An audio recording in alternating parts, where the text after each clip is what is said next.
Bonjour à tous. Donc c'est le troisième discours de ministre aujourd'hui. Donc je vais me concentrer sur un sujet qui est plus cher à mon cœur puisque je suis secrétaire d'État auprès de Bruno Le Maire et mon sujet c'est l'industrie et la réindustrialisation. Et vous allez voir assez vite que l'intelligence artificielle c'est au fond la clé de cette réindustrialisation. Pourquoi? Parce que dans un pays qui est à coût élevé, si on veut regagner de la compétitivité, il faut aller chercher ce sur quoi on est fort, c'est-à-dire la technique, l'ingénierie. Et au fond, on a tout à gagner à accélérer massivement le déploiement de l'industrie 4.0 en France. Le déploiement de l'industrie 4.0 en France, c'est de la productivité, 30%, peut-être plus, suivant les lignes de production dont vous disposez, mais c'est aussi de la flexibilité par rapport à votre client, la capacité à produire des séries plus courtes, à vous adapter plus vite à votre client. Et donc, c'est des gains de part de marché et de la relocalisation à la clé. Et on le voit dans certains cas réussis. Évidemment, on peut penser aux moteurs de camions qui ont été délocalisés de Chine pour la France. Ce n'est pas tous les jours qu'on a la chance de relocaliser des productions chinoises en Europe. Aujourd'hui, le constat, c'est qu'on a à peu près un quart des entreprises, je pense aux petites et moyennes entreprises, qui sont engagées dans l'industrie 4.0. Ça veut dire que vous avez 3/4 des entreprises qui restent à engager. Et cet enjeu est très important parce qu'au fond, la question qu'elle se pose, c'est qu'est-ce que ça va m'apporter, l'industrie 4.0, et derrière, une des technologies qui est fondamentale pour l'industrie 4.0, c'est l'intelligence artificielle, c'est-à-dire c'est la capacité à apporter de l'aide à la décision sur la base du traitement de données dans des courbes très rapides, des cycles très rapides tout au long de la production et qui permet de réduire le taux, par exemple, de pièces qui sont mauvaises, de gagner du temps en temps homme et, encore une fois, d'avoir cette agilité qu'attendent de plus en plus les clients. Deuxième enjeu pour nous qui est lié, c'est à la fois développer la French Tech et la French Fab, mais c'est surtout d'apporter tout ce qui est en train de développer la French Tech à la French Fab, à l'industrie classique qui a probablement 1001 usages des développements de la French Tech. Et le troisième enjeu, c'est un enjeu pour les startups qui se positionnent d'emblée sur des sujets à investissement lourd et à libération lente. Donc, ce n'est pas juste développer du soft et vous avez un business model avec des clients rapides, une application que vous pouvez monétiser.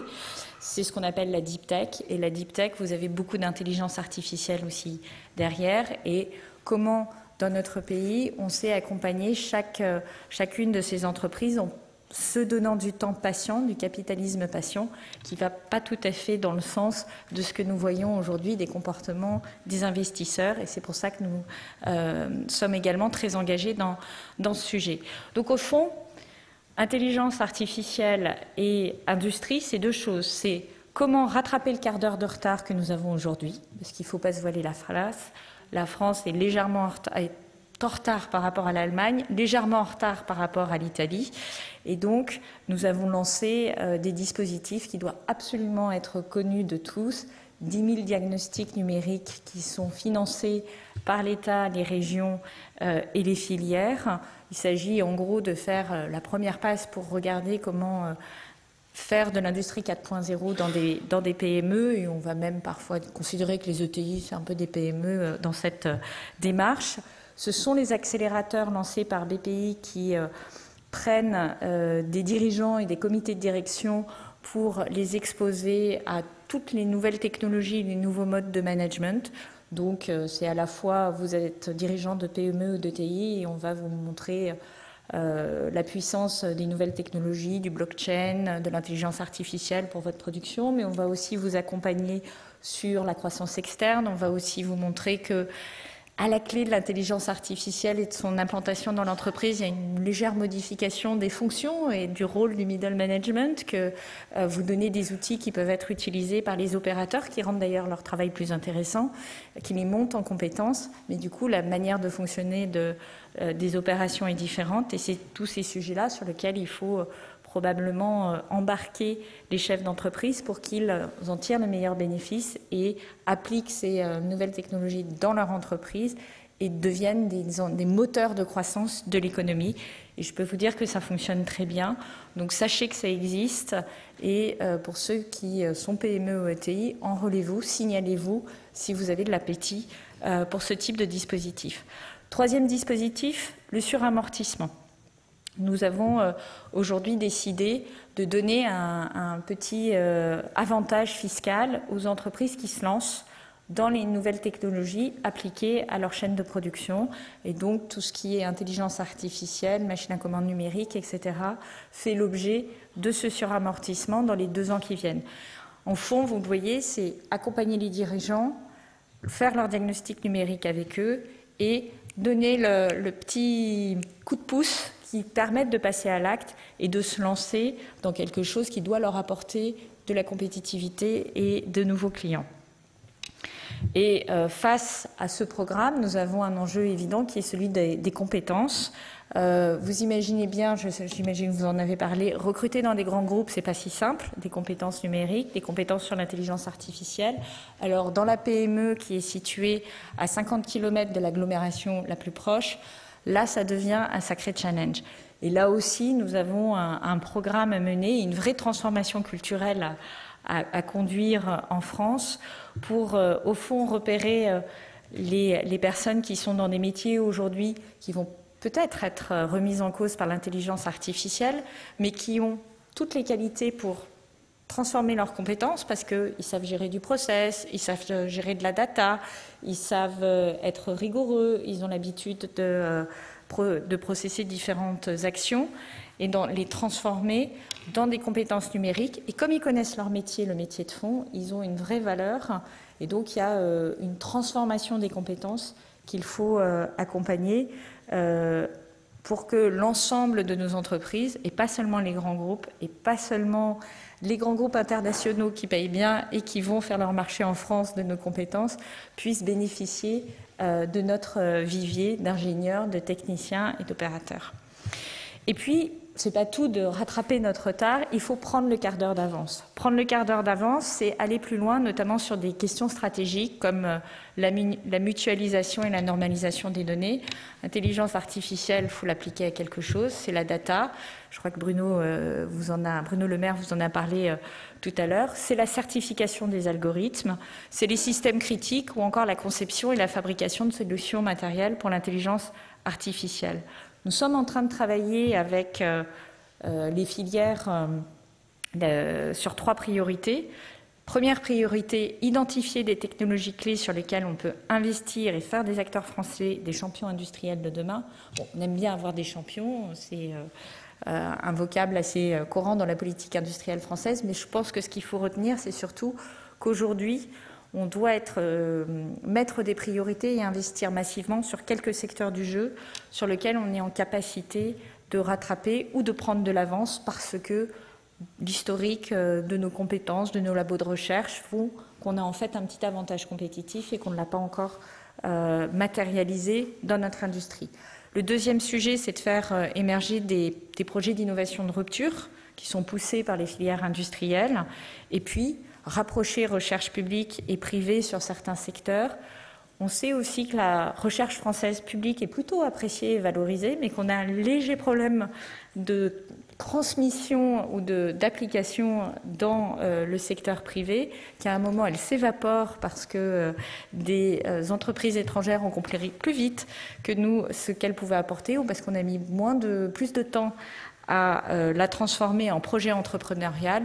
Et tout l'enjeu, notamment de la loi Pacte, c'est de donner une plus grande fluidité entre la recherche publique et la recherche privée, et entre la recherche publique et les projets entrepreneuriaux, notamment en rendant possible pour les chercheurs le fait de monter leur entreprise, de rester propriétaires de leur entreprise, de pouvoir revenir dans la recherche publique sans que ce soit considéré comme une désertion de la recherche publique. Et on pense que ces allers-retours entre secteur public et secteur privé sont également un moteur pour le développement de notre recherche en général.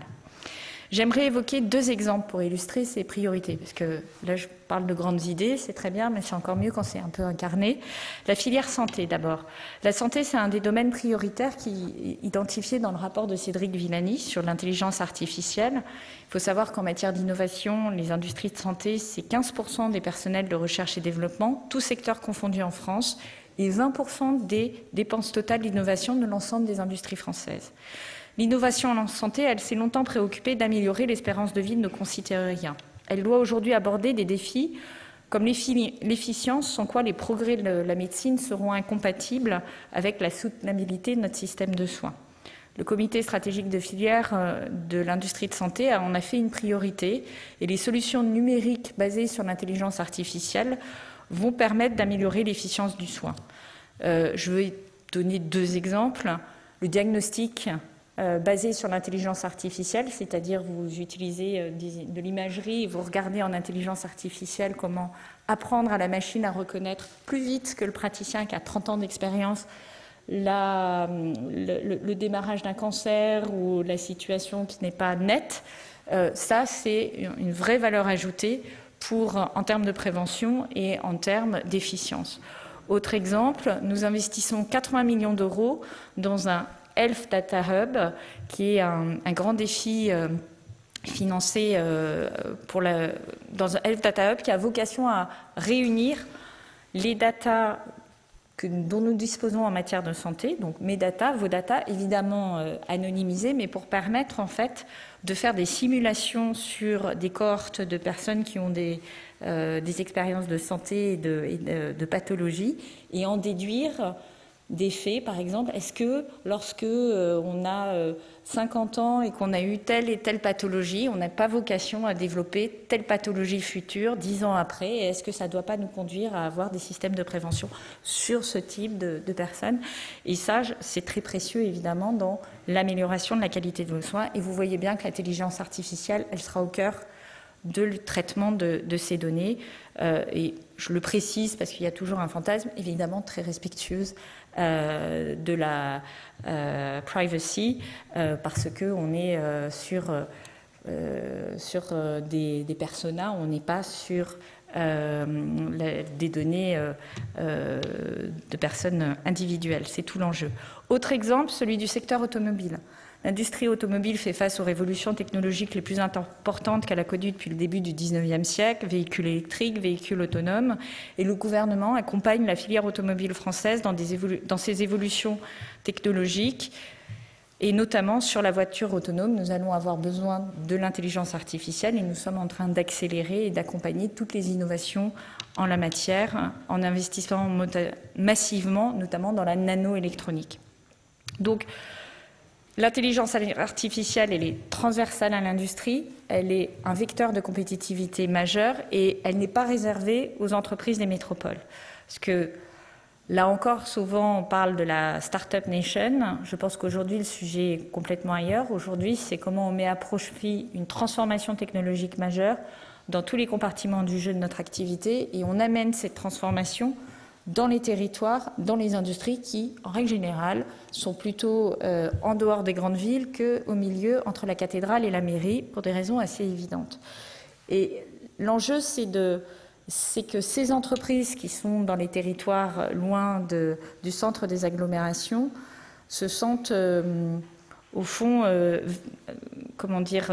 valides à investir dans l'intelligence artificielle et n'en fasse pas un élément qui serait statutaire des grandes villes.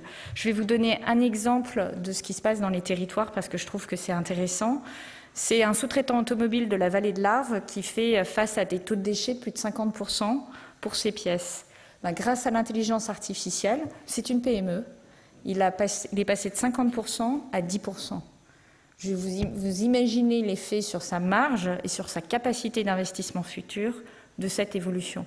Donc c'est possible dans des PME, au cœur des territoires, et effectivement en ayant une approche la plus concrète possible de l'intelligence artificielle appliquée à l'industrie. Je terminerai sur une dernière conviction liée à votre initiative, c'est que cette politique industrielle pour l'intelligence artificielle, elle ne se conçoit qu'à l'échelle européenne. Je pense que ce n'est pas la première fois que vous entendez ce propos, mais il est absolument majeur. Tant quand on se compare en termes d'investissement, on voit qu'on ne joue pas dans la même catégorie. L'Europe, elle a investi 4 milliards d'euros dans l'intelligence artificielle, 4 milliards de dollars, c'est encore pire, dans l'intelligence artificielle en 2016. L'Asie, près de 12 milliards, l'Amérique du Nord, près de 23 milliards. Donc, on a des idées, on n'a pas de pétrole, on a des idées, mais enfin là, on a des idées, il faut aussi des financements et il faut changer de catégorie de jeu, changer de niveau de jeu, et c'est tout l'enjeu de la politique européenne que nous souhaitons porter dans les semaines qui viennent avec nos compatriotes, enfin avec nos pays partenaires. Vous avez vu la façon dont nous avons, je pense, contribué à faire émerger une situation, une solution intéressante en termes de personnalités qui vont porter le projet européen. Vous avez 4 Européens qui sont pénétrés de l'idée que l'Europe est la solution aux problèmes de leur pays, qui sont pénétrés de l'idée que l'innovation est au cœur du projet européen et que c'est ça qui fera qu'on sera crédible par rapport à d'autres pays qui s'équipent aujourd'hui et qui avancent à une vitesse stupéfiante, et pas que la Chine, l'Inde aussi avance, les États-Unis on ne les cite pas. Donc c'est tout l'enjeu, c'est une très belle bataille qui se prépare, mais je pense qu'il ne faut pas rougir de nos atouts. ST Microélectronique présentait à l'instant quelques diapositives intéressantes. ST Micro, c'est un de nos grands chevaliers, enfin de nos grandes entreprises qui sont en avance sur ces sujets-là. On pourrait citer Schneider, on pourrait citer Dassault Systèmes, on pourrait en citer plein d'autres. Et au fond, lorsque vous regardez les solutions d'intelligence artificielle qui sont développées mondialement, vous avez beaucoup d'Europe Inside. Simplement, il faut maintenant le reconnaître, l'accélérer, le transversaliser, le développer et l'assumer. C'est ce que je voulais partager avec vous. Je compte sur vous parce que c'est pas l'État qui va décréter qu'on met de l'intelligence artificielle partout. On peut mettre des moyens sur la table, on peut former des ingénieurs, on peut développer la circulation entre recherche publique et recherche privée, mais ce sont les entrepreneurs qui vont faire le changement. Et fondamentalement, ce n'est pas toutes les générations où on a des changements de l'appareil productif de cette nature, et c'est quand même drôlement enthousiasmant. Je vous remercie.